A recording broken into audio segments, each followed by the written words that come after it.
আসসালামু আলাইকুম। আজকে কোর্ট শেষে আমরা এখন ডাটফুট শহর থেকে বের হচ্ছি, আবার ইলফুটের দিকে রওনা দিচ্ছি।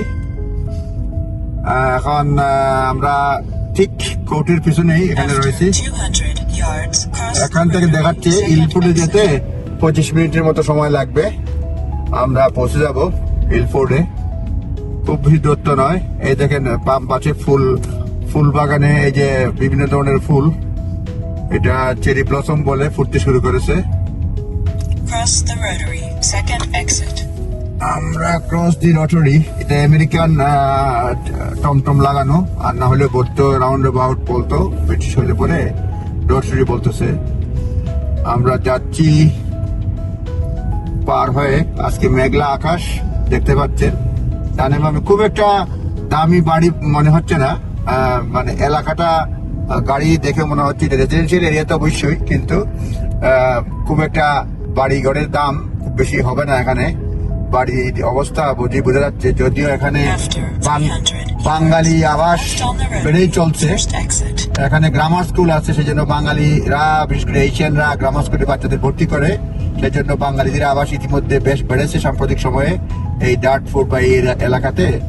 তবে এই বিশেষ করে বাঙালিদের থাকার কারণে এখানে উৎসব হয়, পিঠা উৎসব হয়, এটা সেটা হয়, প্রায় হয়। সুতরাং বলা যায় এখানেও বাঙালি রয়েছে।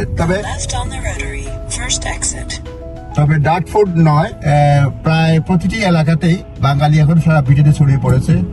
এবং আপনারা যদি কোথাও যান, আপনি বাঙালি রেস্টুরেন্ট পাবেন, বাঙালি কালচার পাবেন। সুতরাং এখানে বলা যায় না আরেকটা বাংলাদেশ। বিভিন্ন ডিস্ট্রিক্টের মতোই আমরা শহর থেকে বেরিয়ে পড়তেছি, দেখতেই পাচ্ছেন। তারপরেও আমরা আরেকটু পরে আবার আপনাদের সঙ্গে শেয়ার করব। আপাতত এ পর্যন্তই। আমরা এখন ফিরতি যাত্রা করতেছি। এখন টানেল দিয়ে যাব। এই টানেলটা কিন্তু অনেক পুরাতন, এটা 60-এর দশকে বা তার আরো আগে এটা টানেলটা প্রতিষ্ঠা হয়েছে। এটা টেমস নদীর তলদেশ দিয়ে যাচ্ছে আমরা। আর উপর দিকে আপনারা দেখতে পাচ্ছেন এই আপনার ডাটফুট ব্রিজটা দেখা যাচ্ছে।